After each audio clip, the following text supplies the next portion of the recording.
Police commissioner sir, Surat શહેર, સંયુક્ત police commissioner sector 2 Surat શહેર, નાયબ પોલીસ કમિશનર ઝોન 7 સુરત શહેરનાઓ તરફથી વિસ્તારમાં ચાલતી ગેરકાયદેસરની પ્રવૃત્તિઓ, વિશેષ કરીને જેમાં મહિલાઓનું શોષણ થતું હોય એ પ્રકારની દેહ વ્યાપારને લગતી પ્રવૃત્તિઓ ઉપર વોચ રાખી જો કોઈ પણ એવી ગેરકાયદેસરની પ્રવૃત્તિ જણાઈ આવે તો તેના પર કાર્યવાહી કરવા જે સૂચના આપવામાં આવેલ હતી તે અંતર્ગત ઝોન 7ના એમ અને એન ડિવિઝનના સ્ટાફ તથા ઝોન 7ના જે એલસીબીનો સ્ટાફ છે તે તમામે મળીને જે બાતમી અમને મળેલ હતી તે આધારે ગતરોજ રાજ વર્લ્ડ શોપિંગ સેન્ટરના 3જા માળે રૂમ નંબર 311માં આ પ્રકારની મહિલાઓનું શોષણ કરે તેવી દેહ વ્યાપારની પ્રવૃત્તિ ચાલુ છે તેવી બાતમી મળતા ગતરોજ એ સ્થળ પર અમારી ટીમ દ્વારા રેડ કરવામાં આવેલ છે, જેની અંદર આ ત્રણેય ઓફિસને અને જે બ્રાન્ચીસ છે તેની ટીમો સામેલ રહીને સફળ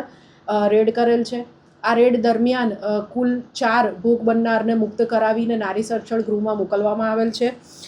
ગુનાની વિગત જોઈએ તો તે સ્થળે રેડ કરતાં કુલ દેહ વ્યાપારની પ્રવૃત્તિ ચાલુ હતી, જેની અંદર 3 કસ્ટમર મળી આવેલ છે અને સાથે જે આ સમગ્ર પ્રવૃત્તિ છે તે ચલાવનાર કાઉન્ટર પર બેસનાર મેનેજર તથા તેનો સહાયક એમ અન્ય 2 ઈસમોને પણ ધરપકડ કરવામાં આવેલ છે. એમ કુલ 5 ઈસમોની આ ગુનામાં ધરપકડ કરવામાં આવેલ છે.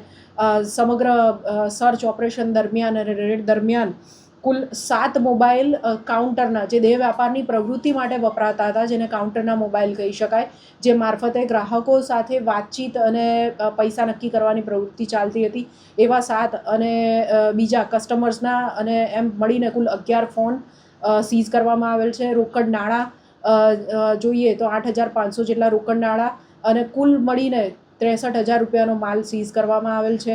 સાથે દેહ વ્યાપારની પ્રવૃત્તિને લગત જે આઇટમ્સ હોય જેમ કે કોન્ડમ અને ટોકન હિસાબની ડેઇલી હિસાબની ડાયરી વગેરે પણ આ ગુનામાં મળી આવતા સીઝ કરવામાં આવેલ છે.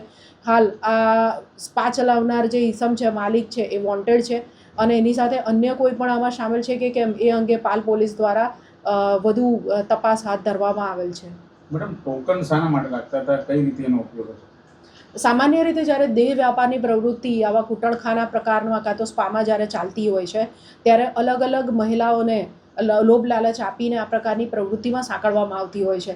એમનો દિવસનો હિસાબ જે છે એના માટે અલગ અલગ પ્રકારની ટોકનો એમને કસ્ટમર દીઠ આપવામાં આવતી હોય છે અને ત્યારબાદ એ હિસાબે એ ડાયરી લખવામાં આવે છે ને એ આધારે નાણાંનો પછી હિસાબ કરવામાં આવતો હોય છે.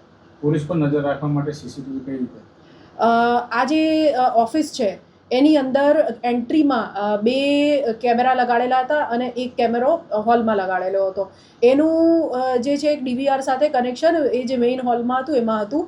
જ્યારે કોઈ ગ્રાહક આવે કાં તો કોઈ પણ ઇસમ આવે ત્યારે આ લોકો ગેટ પર લગાવેલા કેમેરાથી જોતા હતા કે કઈ વ્યક્તિ આવી છે ને જોયા બાદ જ પ્રવેશ આપતા હતા. અને કાઉન્ટર ચલાવનાર જે 2 ઈસમો છે, એક મેનેજર અને તેનો સહાયક, એમાંથી એક ઘણી વખત લોબીમાં આટાફેરા કરીને પણ આજુબાજુનો કોઈ પોલીસ કાં તો કોણ આવે જાય છે એની ઉપર વોચ રાખતો હતો.